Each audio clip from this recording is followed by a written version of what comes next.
Welcome once again to the Overrated Sports Betting Experience. I'm your host, Kyle Blondin. You've reached episode 34. Welcome back to those listeners to follow us on a weekly basis. This is your sports betting podcast that looks at the hottest games, the latest games, some of the trends in the betting industry, some of the fun stuff about the sports betting world, and some of the we go into depth about discussions about some hot news items in the sports world as well.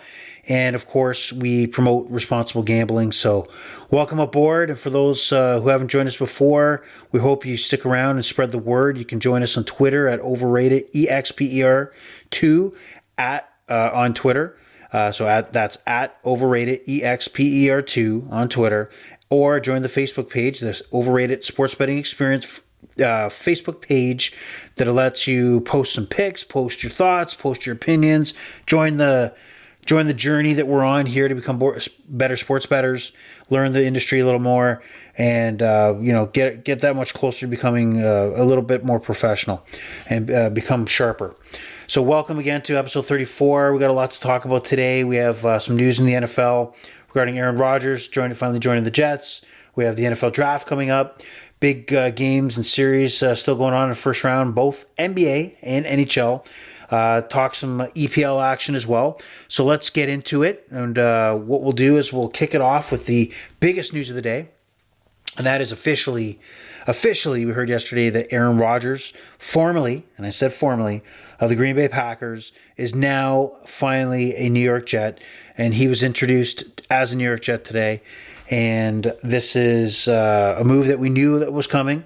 We knew that Aaron Rodgers had secured basically a trade from the Green Bay Packers. It was a matter of time.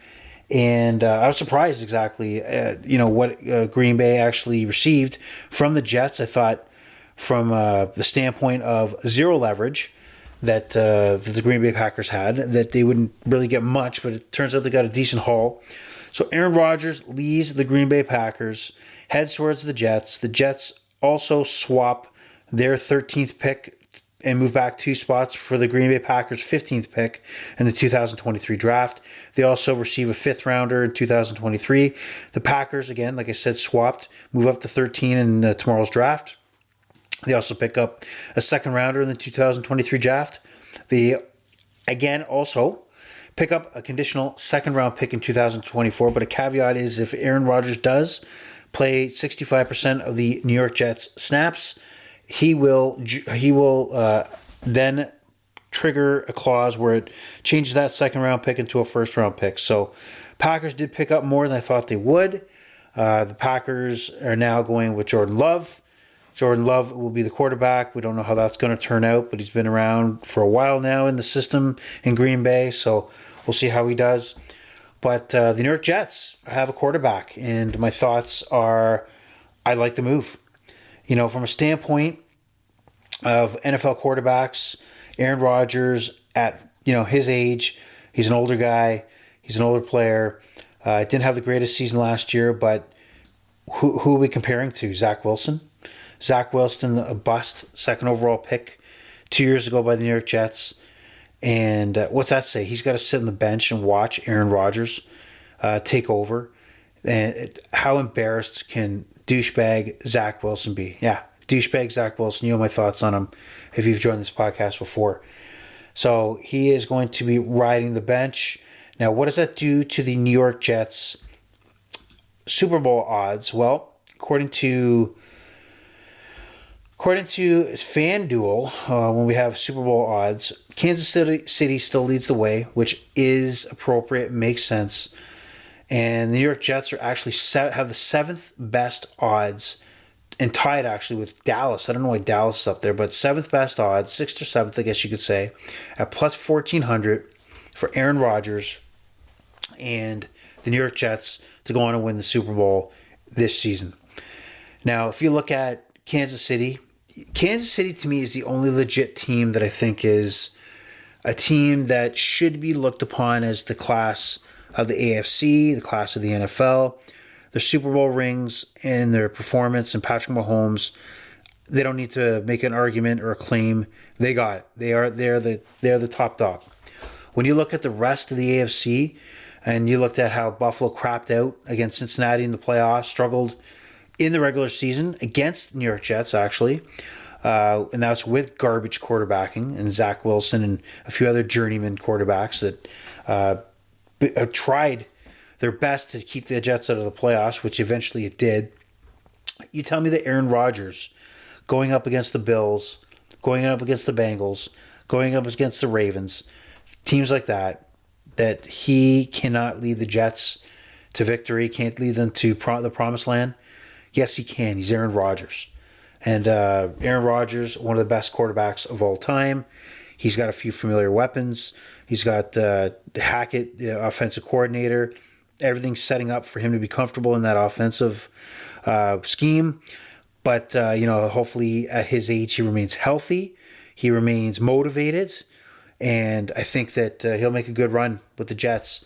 And you look at the division, and I'm going to stack up the AFC East as far as quarterbacks go. I still do believe you give the nod to Josh Allen as the top quarterback in the AFC East, followed by Aaron Rodgers and the New York Jets.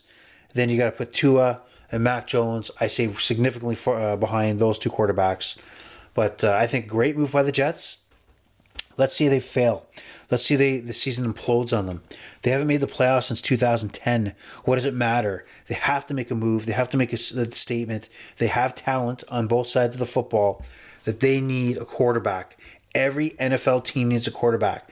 And as I'm looking at the Super Bowl odds here in 2024, just behind the New York Jets are the Baltimore Ravens at plus 2,000. And I don't understand that at all. Lamar Jackson, who knows if he's coming back? There has to be the assumption that he's coming back. But if he does not come back, forget it. They're done. I don't care about Odell Beckham Jr. They have no quarterback. They're toast. They're done. Trash. They're finished. The Detroit Lions are the 9th favorite at plus 2,200. The Detroit Lions had a promising 2023. They still didn't make the playoffs. I think we're getting a little ahead of ourselves here, folks. I mean, they're ahead on Super Bowl odds from ahead of the Chargers, a playoff team at plus 2,500. Justin Herbert, a superstar quarterback. Jacksonville, plus 2,500. They're ahead of them. And I know we're talking about the NFC is a weaker conference, but do you envision that the Detroit Lions, after years and years of not making the playoffs, holding up the Lombardi Trophy? I mean, they're ahead of the Dolphins as well, plus 2,500. They're ahead of playoff teams here, Vikings and Giants. Like, I get it, but let's get a hold of ourselves, please. They have to prove something before I think anybody should lay money on the Detroit Lions at plus 2,200. They should be in the plus 4,000 mark, in my opinion. That's my opinion. And just to let you know, today here in the Overrated Experience bullpen, that we're joined by a guest. He won't be talking. He won't be saying anything. His name is Barney Betts. And Barney Betts tends to take underdogs. And he'll be watching in the background. So Barney Betts, hello. And welcome to the Overrated Experience as your first time being a guest, but really a silent partner. Moving on from the NFL, just a lot of action going on. Even tonight, you have the Knicks knock off the Cleveland Cavaliers. I think you heard it on this podcast that the Knicks had a great shot.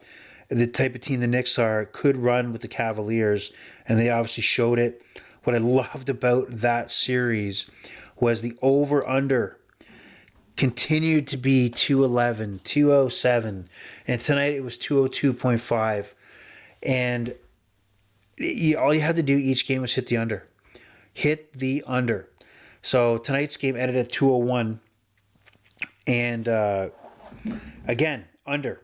So no matter how low the series was totaled at, it continuously hit the under. I know tonight's game was high scoring first half. So the live in play at half was 211.5. And I hammered 212.5, I believe it was. I hammered the under, and the game fell well short of the 212.5 that was set in tonight's halftime. So just one of those scenarios that everything fell my way, where it just didn't seem like the book, in this case FanDuel, did a great job handicapping this series in any way when it came to the points total. And, you got to take advantage of those situations. I feel I did.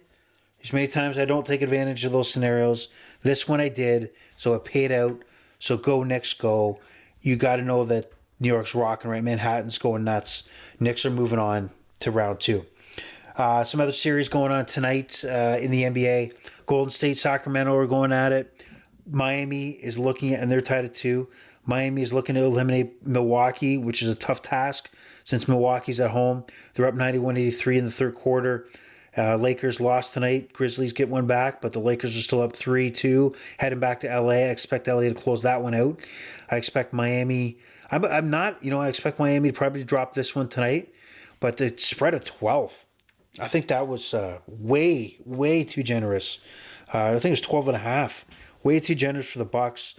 And again, that's one of those cases where I don't know where the handicapper is getting off. Like, what are you doing? The Heat look like a completely different team here in the playoffs than they did in the regular season. In the regular season, they kind of putted along, barely unable to put up points. And suddenly now they flipped the switch and they're able to run with the Bucks, and maybe by the end of this podcast, they may knock off the Bucks in a surprise upset. But 12.5 points, Bucks at home. I know they dominate, but way too much based on how the eye test, the sniff test, is going here. So great job for me. I'll pat myself in the back. That some great picks so far coming in to these playoff rounds, and hopefully they continue. Warriors Kings looks like it's a home series, kind of series, but looks like Warriors are up by 4 at half.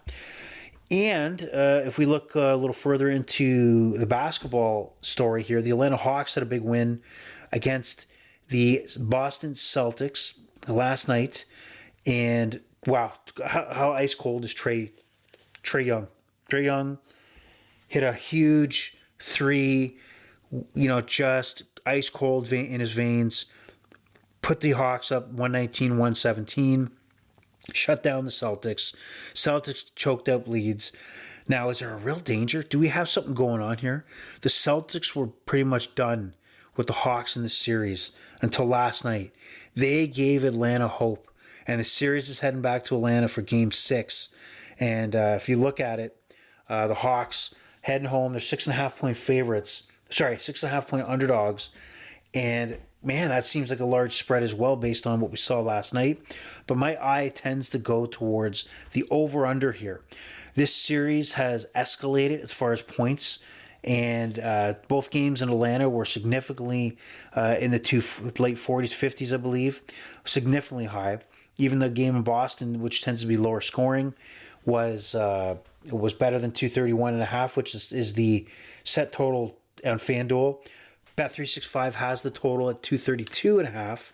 So if you're looking at betting the over, obviously you want to have multiple sports books, because if you want the over on this one, you're going to take the Atlanta Hawks. If you want the under, you're going to take the Bet365 line. Technically, they're both at minus 110. So if you put $100 on both, you might win a few. Well, it's best to go with the Atlanta Hawks and Celtics over 231.5 on FanDuel. That's the play for tomorrow. That's the only game on Thursday. Going into Friday, we have the Lakers, Grizzlies, and like I said, I expect the Lakers to close this one out. They're minus 194 money line, minus 4.5 spread. 220 is the over-under. I'm looking at the spread here. I think that the Lakers 4.5 at home is enough to show value. And there we go. Let's go with the Memphis Grizzlies to fall to the Lakers and the Lakers to cover 4.5. Now, what's interesting is that Saturday we got start of round 2. The Phoenix Suns take on the Denver Nuggets. Denver Nuggets only a 2.5-point favorite. Nuggets, number 1 seed in the West. I like the Nuggets to probably take game 1. And I think 2.5 is value right there, staring you right in the face. And you actually might get that to go down. You may hold off on that until you get closer to Saturday. You got to believe more money is going to come in on the Suns. So I would say hold off in a bit and let that come down. Let that come down. You might even make more sense to do the money line. I just see somehow that line flipping, but I like Denver. So watch that line. Watch up until tip-off on Saturday. Take the Denver Nuggets. Okay? So that's the story there. Now we get to the NHL. Now guess what? We live in a town here in Toronto. If you've joined the podcast before, you know that the Toronto Maple Leafs... I went on a rant last time. I went on a rant last week because they got blown out in Game 1, 7-3. Absolutely disgusting. They come out Game 2 firing, win 7. They get the win back. You know, they crush Tampa Bay heading in. They split the series at home, head to Tampa Bay. Pull out a big comeback. You know, they're down 3-2. Ryan O'Reilly scores to tie it. And then Morgan Riley puts a shot home to win it. The Leafs are up 2-1. And where we're going with this is that we head into Game 4 in Tampa Bay. Leafs holding a 2-1 lead. Hopes of the city, hopes of a fan base, young and old, on the Toronto Maple Leafs. Keep the faith, Leafs. We want to make sure that we can at least see a second round this year. First 2 periods, start of the third period, the Leafs are down. It's just nothing's happening for the Leafs. They're down 4-1. Not good. Not good at all. And where we go from there is we have at the 9:44 mark of the third period, suddenly a guy named Austin Matthews, who is an NHL MVP, who's a 60-goal scorer, who is considered one of the top players in the NHL. But let's be honest, he has not shown up in years in playoff time.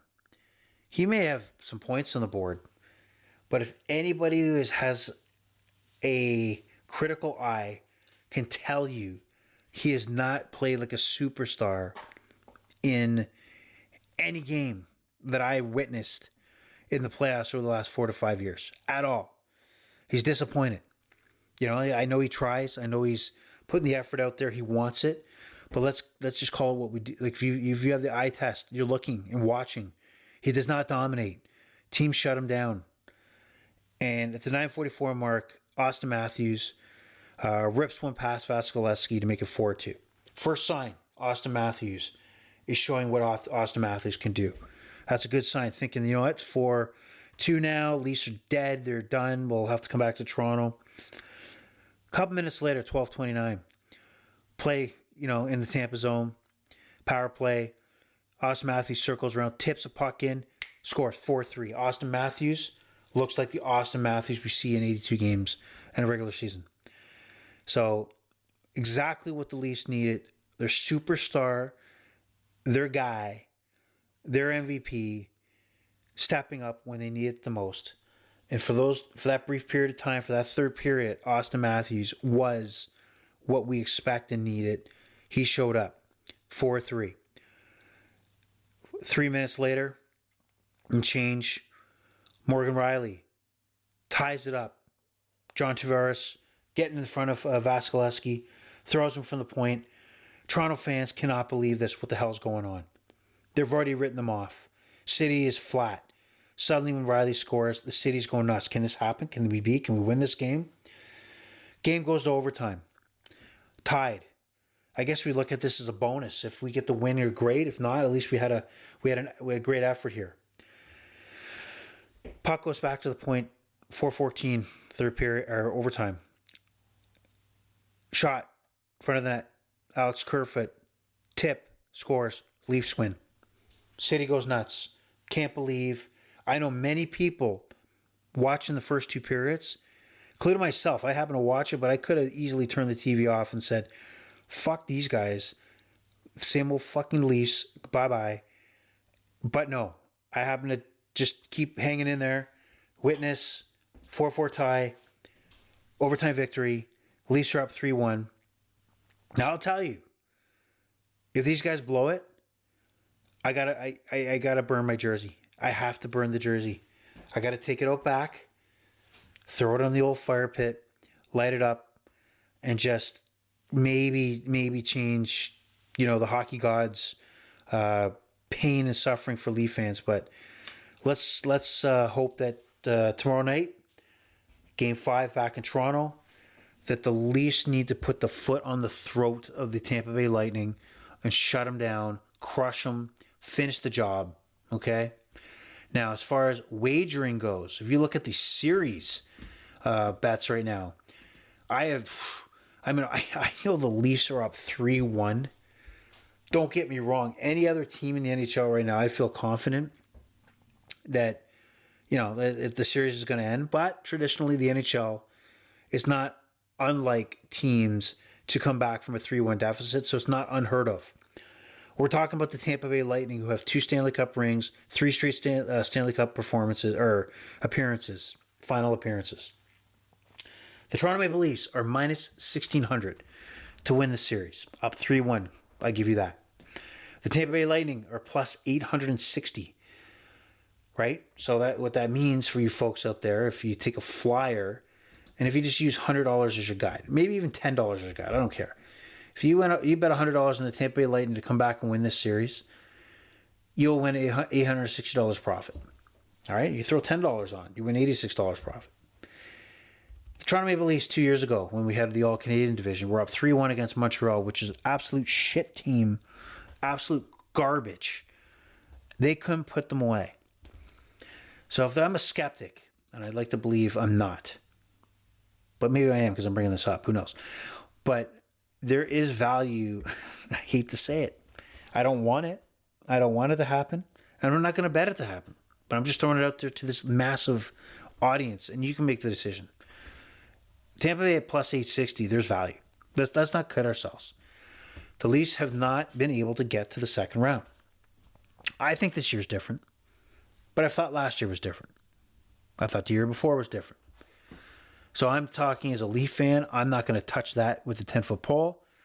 I'll ride the Leafs, and I'll go with it. But as far as the series, you just never know. So plus 860 for Tampa. It's worth thinking about for you neutrals out there. And you neutrals don't give a shit if the Leafs moves on or not. You don't care about 1967. You don't care about Gretzky high-sticking Doug Gilmour in the 92 or 93 playoffs. You don't give a shit about the Leafs can't get by Buffalo and Dwayne Rollison when they had their chance when Dominic Hasek was out. You don't care, and I get it, but I do. So that being said, there's some value there. When it comes to actual games tomorrow night, I've been riding, the over-under is 6.5, but here's what I've been doing. I've been using the alternate total. I've been taking the Leaf game to at least hit 5.5. They've been hitting the 6.5 part, but I've been, just to be safe, I've been going with 5.5. So if I go minus 188 for a minus 1.5, and I go back and I find another game. I'm going to go with the Rangers Devils, which is a very, very tight series, and not a lot of goal scoring going on in Madison Square Garden. But I think back in New Jersey, we'll at least get 5 goals, and that's what I'm looking for here. So I'm looking for tomorrow night, Leafs Tampa over 5.5, Rangers Devils over 4.5, and if I put $100 on that, it's going to pay me out pretty much even money, 102. So that's my play tomorrow. And also, I think there is value as well taking the Vegas Golden Knights and Winnipeg Jets 4.5 or 5.5 over. These teams have been scoring. I think there's value there at minus 122. So if you want to put a hunch on that, I would say go for it. I'll back that play, no problem. Also, sorry, I forgot to make a statement here on the Leafs, and I'm looking at the player props. My apologies, folks. My bad. I meant to talk about this. I think there's value here, and I'm significantly pointing back to the way Austin Matthews played in that third period. I'm going to assume that the light switch is on. that he knows, okay, I got to turn this on. I showed it in the third period. In Game 5, over 1.5 points for Austin Matthews. 2 goals, 1 assist, 2 assists, 1 goal. It doesn't matter. 2 points is plus 146. So $100 will win you $146 profit. I say, hey, go for it. Austin Matthews might be turning it on right here. So there is huge value there. Okay. All right. Barney Betts is nodding. Yep. He likes the underdogs.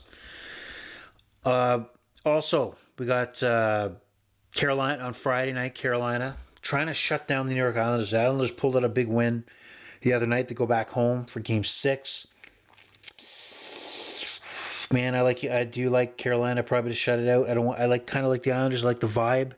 If you're watching online, there's a lot of good scenes. Barstool Sports has a thing where Spittin' Chicklets associated with Barstool Sports has one of their guys who's a avid Islanders fan, and they basically got a camera fixated on him at Borelli's, watching the game, his reaction to the goals and ups and downs of the game. Or he most likely will be at the UPS Center in New York, and again, camera on him, watching the reaction. It's pretty entertaining. They do a great job on it. This is the second year that I've seen it. So good job, Barstool Sports and Spittin' Chicklets. Good stuff there. I'd say check it out. And then you got Boston going into Florida on Friday. Now, Florida just won in overtime tonight, man. Boston is giving Florida life, but I think Boston closes it out. Not much to bet on though. It's minus 162. I mean, you might want to take a chance at the puck line, minus 1.5, plus 146. But I'd probably stay away. I'm not going to touch that one unless I parlay it with something else. I just don't know what so to recommend. Also, Friday you have Dallas into Minnesota. Dallas has a chance to close this out. A minus 104. I do like Dallas to finish the series off. I think Minnesota had their chance. They blew it. And Dallas is going to take over. They're the better team anyway. Edmonton, LA. Edmonton, big win last night over the LA Kings. They have the series lead at 3-2. We go into Saturday for this game. And the Oilers and Kings, 6.5. Honestly, I'd probably take another game of some sort, and look at the 5.5. And that's, you know what, and maybe look at Draisaitl points. If you look at points and assists in this game, nothing's up yet. Let's see. Yeah, nothing much up yet for player props, but Draisaitl has been on fire. Leon Draisaitl might be your play, and McDavid, but I think Draisaitl will probably provide more value. So that is, I believe, the hockey story. I'm trying to think. One of the things that's really pissing me off about the NHL right now is it looks like the way the officiating is right now. It's very inconsistent. We got the Michael Bunting suspension for 3 games, and then we got 1 game for Makar for injuring. I just don't understand the differences in the explanations on what is or what isn't a suspension and what accounts for 1 or more games. But the one thing that pissed me off is I think it was probably the day after I did the last podcast. I was watching the Devils Rangers in Game 2, and the game was 4-1 at the time or 3-1 at the time. Either way, the Devils were out of it. They were out of it, but I mean, it's not unlikely that we have seen teams, pop in a few goals and make it a game near the end. But the game was getting chippy, and the officials were just clearing the benches, and any sort of interaction between a Devil and a Ranger turned into a 10-minute misconduct. And the goal was that they were taking the aggressive approach to try to ensure that nothing nasty happened on the ice by giving guys 10 minutes and 10 minutes, so they have to be sent to the dressing room. I do not like that at all. You can't start calling 10-minute misconducts for guys shoving that you wouldn't have called in the first period or second period because of what could happen. That's not what their job is. Their job is to govern the rules of the game. That's what the officiating is for. And if the NHL policy is that they're asking their officials to do this shit, you're ruining the game. You lost any chance for the Devils when there's 5 guys on the benches of both teams to try to mount any sort of comeback. And the approach is horrible, terrible, and I don't get it. I also know that I understand now with this year, when there's a major call, like a shot to the head or a hit from behind, that the officials have the ability, when they call a major penalty, to have that penalty reviewed to see if the penalty is reduced or removed altogether. We've seen that with Morgan Riley. He had a major called, and it was reduced to nothing when he made contact with Braden Point in Game 3. And then at the same game, you had Stamkos attacking Austin Matthews, but somehow, Austin Matthews gets, he's defending himself, and he gets put in the box for 5 minutes for fighting. And what a stat, by the way, the first time the 260 goal scorers have been assessed fighting majors against one another. That's pretty wild, but it doesn't make sense, like the way the officiating's going and the logic and how they're governing these games. It doesn't make any sense. But sorry, going back to, and I just digressed there, but going back to the 5-minute major and the review, is that you're going to see officials call the major because it triggers the review. So it's not like they're making the call because here's what my eyes have seen. I'm going to stick with the 2-minute boarding, or I'm going to stick with the no call. But they're going to call the 5-minute major for boarding every time because it's going to go to review. It's a safety valve, and I don't know if that's right or wrong. So that's just the kind of thoughts I have. The officiating's a little all over the place, some cheap penalties, and they really got to look at it, or at least provide insight as a league that they're looking at this stuff and admit that they're trying to improve. And I don't think they will. So we'll see. That's my rant on the NHL. But I'd be remiss not to talk about some other sports before we leave the podcast here. And I was going to talk, this weekend golf, there's not much going on that appeals to me. We have the Mexican Open. Jon Rahm is at the Mexican Open. He's the biggest name in golf right now, to be very honest. Masters winner. This guy's on fire.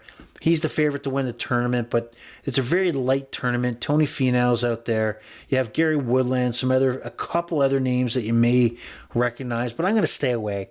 I tend to we'll probably give out picks when the field is strong, and this week's not cutting it, so I'm not going to cut it there. So no golf this week from my perspective.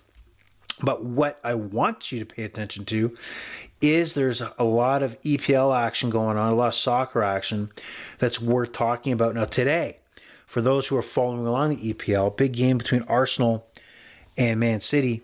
Man City 5 points behind Arsenal, but they have a game in hand, and Arsenal is just choking this away.